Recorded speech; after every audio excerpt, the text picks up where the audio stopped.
Hey, Scruffy. So I guess you want your dinner, huh?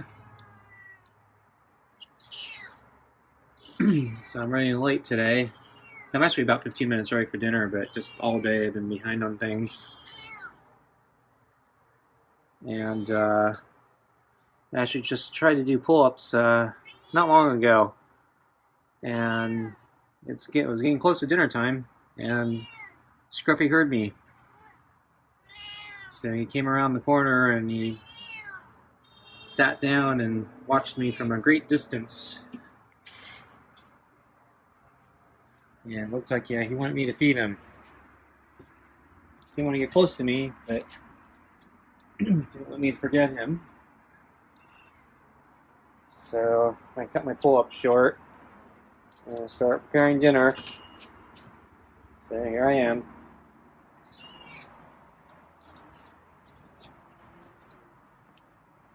Okay. So I need to cut back on Scruffy's food, I think. So last night he didn't finish his plate. Almost did, not completely though. But I've been feeding him too much, I think. And I'm not noticing the limp anymore, or at least it doesn't look serious like it did. So I think, yeah, Scruffy's getting better. So I want to start weaning him off all the extra food I was giving him to compensate for the fact that he can't hunt when he's injured. But now he's getting better. I think I need to go back to the normal food levels so that I feed him and then let him catch whatever he wants to catch in the rest of the day or night.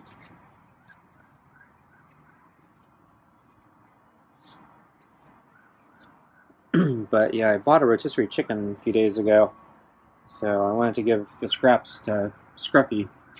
So I need to get through that first, and I think it's going to take me a little bit to get through the scraps. So he's still going to get extra food for now, and then I think I'm still going to be feeding him in the day a little bit for a while. I'm going to wean him off. I think I'm going to wean him off that too. So today I tried to cut back on some of the kibble, so I had a slightly smaller scoop than I usually do. So I think I'm going to gradually do this over the next week or so.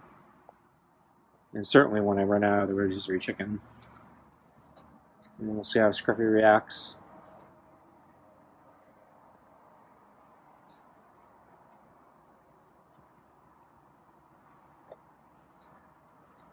Yeah, so it's really cooling down. So yeah, yesterday I was complaining it got really cold in the morning, overnight. So yeah, it's kind of like that again today. I think it warmed up in the day though, so it was actually, yeah, very similar to yesterday. I didn't go out today though. Yeah, my legs have been really stiff and sore. So a few days ago I mentioned, yeah, I went hiking, and yeah, I was using muscle groups that I guess I haven't been using when I go bike riding or go for a run. So I guess, yeah, the muscle groups you use to climb uphill are a little different. So I was feeling some stiffness from that. But despite that, yesterday I decided I wanted to go for a bike ride because I really wanted to try out my recently fixed and tuned up bike. And yeah, that was a really nice ride. Yeah, the mechanic did a really great job fixing that bike up. But yeah, today, yeah, I was feeling it some more. My legs were, yeah, really stiff and sore, and just kind of tired all around. So I decided I was going to stay in today. And it wasn't very productive today either, even though I've been behind on everything all day. I'm not sure why that is.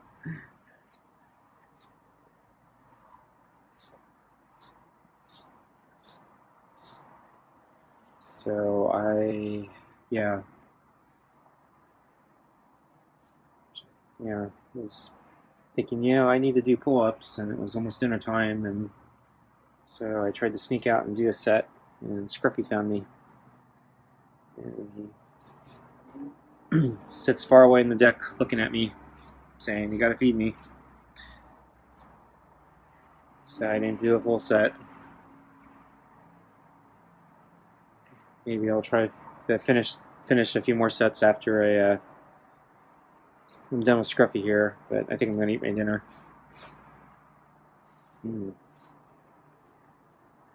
I actually have a little bit of leftovers from the Singaporean restaurant I went to. Ooh, wow, Scruffy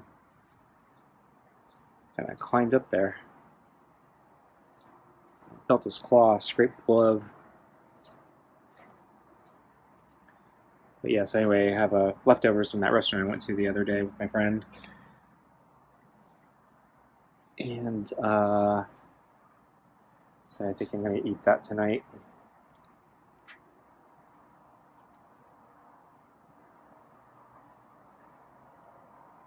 And it reminded me, the dish I bought, it wasn't the same thing, but it really reminded me of a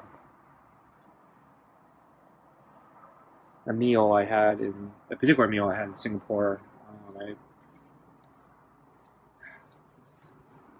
It was, so in Singapore they have these giant food courts, they call them hawking centers. And they're basically food courts, but some of them are really big. So sometimes they're kind of like multiple floors, and they're kind of semi-open, almost like a parking garage. And then basically there are aisles of booths with all the different restaurants in them. And some of them are so big they have maps, so you can find like what you're looking for, directory type things. And I think certain booths, like some of the the locals become aware of some of what the good ones are, so they create loyal fan followings. And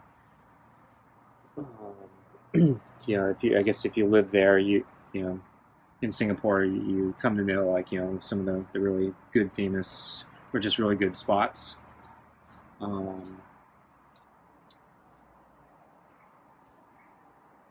Anyway, this particular one I'm thinking about, actually it was not one of those. It was in a hawking center, but it was it was on the day of my bicycle tour. So we stopped at a hawking center for lunch, and then basically our tour leader basically said, "Okay, we're sitting here at this table. Basically, everyone go explore the hawking center, find something you want to eat, and then come back here to eat it, and then we're going to resume our trip." And so it was basically just kind of explore the hawking center for anything that looked good, anything you wanted to try. And so I wandered around a bit. Had a really hard time deciding because there's so much good stuff. And then I finally found this one place that was selling something called chili mee. So I think mee means noodle, MEE, and then obviously chili. So they had chili, and it was basically a bowl of noodles with kind of a red sauce. And there's a lot of foods in Singapore that look like that. And actually, the thing I ordered a few days ago actually kind of looked like that. But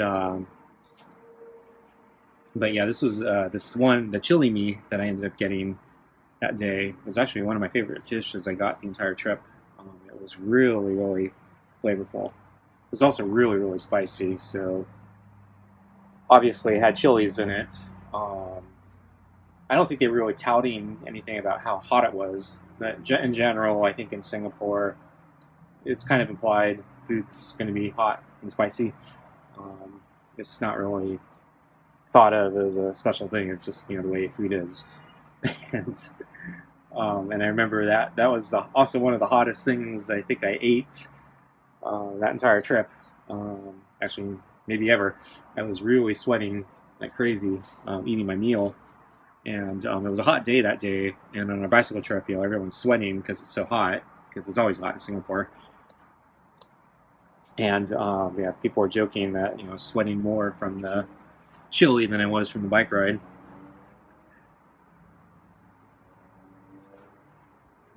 So the thing I had the other day kind of reminded me of the chili meat a little bit, except not spicy at all, and but there was a kind of a flavor and sweetness to it that kind of reminded me of the chili meat that I got in Singapore. And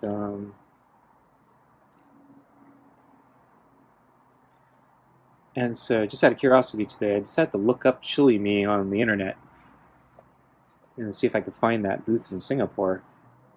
Curious if it was still around. And yeah, sure enough, yeah, I actually found it, and apparently it won a Michelin star a few years ago. So yeah, a little bit before the pandemic. So yeah, I guess they have notoriety now. So back when I went there, yeah, I don't think they were world famous or anything like that, but yeah, they're certainly good. So yeah, I'm glad to see them have so much success. Because yeah, that was a really great meal. And it's like only a few dollars, and I think yeah, it's still only a few dollars. So yeah, food's crazy cheap. Not like here. Okay, get your food, Scruffy.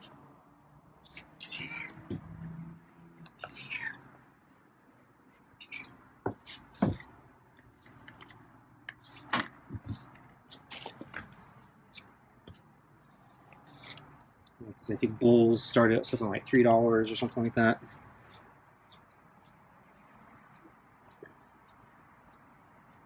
I'm not sure how big the bowl is, but I mean the bowl I got was really big. Might have been $4.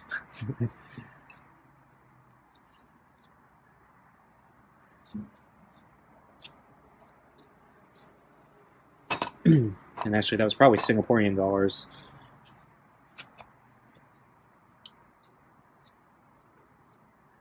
And now with the U.S. Dollar so strong, it's probably really cheap over there compared to the U.S. dollar, anyway.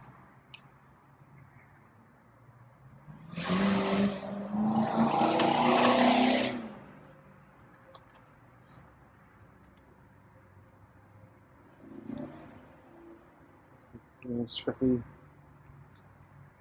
didn't like the noise, so got defensive.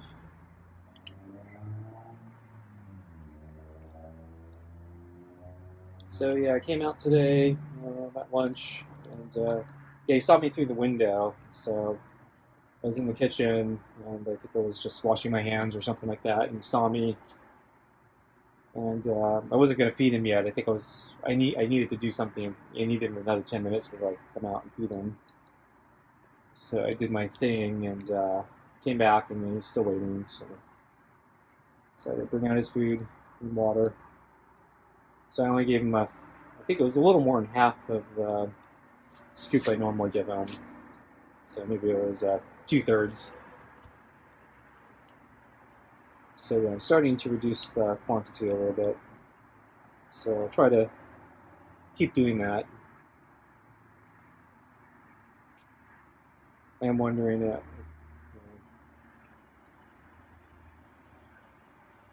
how he's going to react a little bit when I stop feeding him kibble at lunch. I don't know if he's going to like that. Part of me feels like maybe I should start feeding him again, but I don't know. I feel like I should make him do something if I'm going to feed him. So I should make him do pets or something like that. But usually at lunch, yeah,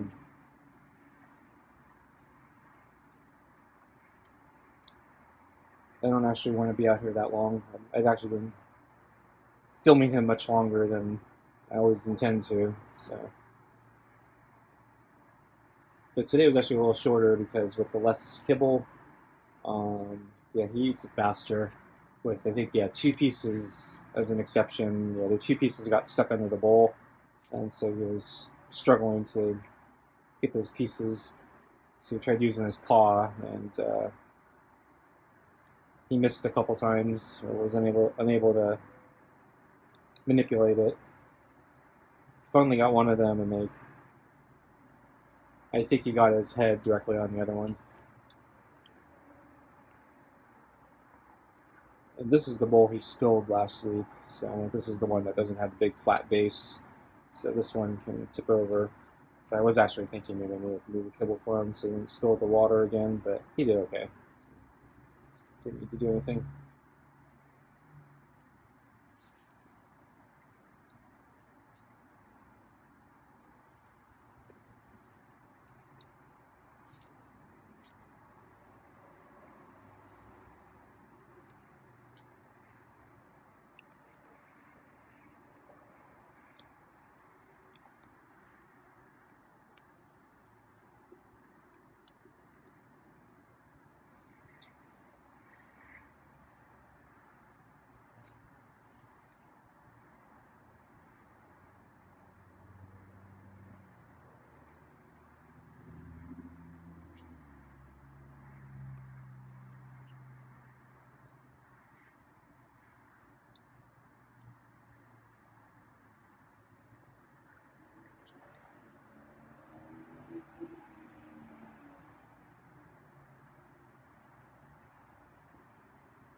Let's see, yeah, the other dish we shared dishes just so we tried more things the other day. So the other thing we ordered was a latska, which is I think it's a traditional Malaysian fish soup, fish noodle soup, I think. I remember going to a museum in Singapore, and there was actually an exhibit. So they're the history of Singapore and then Singapore's great neighboring and has huge cultural influences from China, India, and Malaysia, I think, and of course, British, former British. I guess it's still a British Commonwealth. Is that the word? This former colony, I guess, would be the former part of it. But yeah, anyway, so and that's why they all speak English, which is very convenient for me anyway. So, though, I remember I was having a hard time with some of their English, so particularly the metro station names. So I think they're all in English, but I couldn't read or pronounce any of them. So, and when I heard them on the loudspeaker, they didn't look anything like how I thought they were written. So, yeah.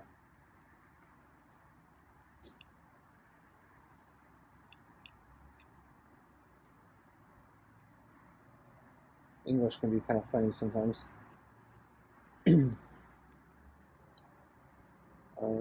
So anyway, I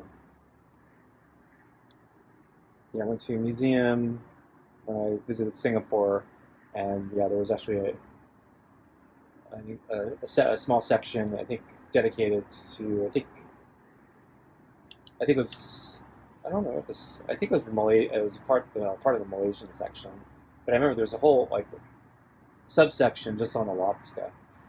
So yeah, apparently that dish has a lot of history behind it. So I remember eating it there, and I remember enjoying it. And then I think I've had it once here in the United States since then, but it was a really long time ago. And so I saw it there at the restaurant the other day, and said, I haven't had that in a really long time, and honestly, I actually don't really remember what it tastes like. I just remember I liked it. so, so I offered to order it, or I suggested we order it. I didn't tell him I didn't remember how it tasted initially. He said, yeah, it's really good. It was, yeah. And he wanted to sample things, so I said, yeah, so that's like a traditional dish. If you want to sample something, that's probably something to sample. So afterward, he asked me how did it compare. I said honestly, I don't remember how it tastes.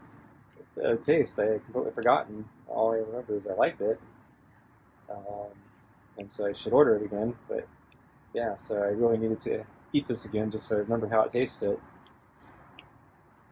Can't really say how it compared, but I thought it was good. I do remember the last time I ordered it, I was working at a small company, and yeah, there weren't there weren't a lot of perks since they were a small company, but they tried. So one of the things they tried to do was uh, once or twice a week they would order or cater food out from like a restaurant, and so I think there are like local services that help do this.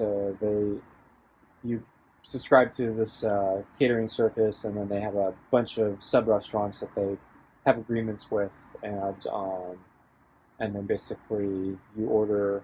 They present you the menus that you can order from for each restaurant, and so you pick a restaurant for that day, and then in that restaurant, they give you a menu of things that they've come to an agreement to uh, deliver, and you can order things. And then this particular day, or this one day we did a Singaporean restaurant, and I ordered the latke.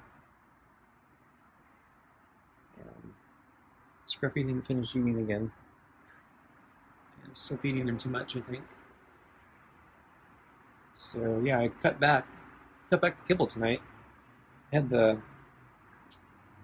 I had a slightly smaller portion of the hearty cuts with turkey. So yeah, the majority of the bulk, well, the extra bulk was from the rotisserie chicken. So it might be too much for him. Oh, he's coming back. I moved the balls. So he's lazy. Doesn't want to move the balls himself. Wants me to do it.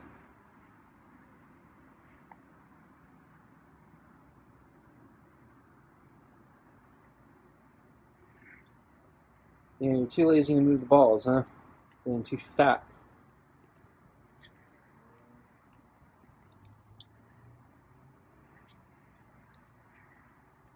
Don't want to do anything yourself except eat.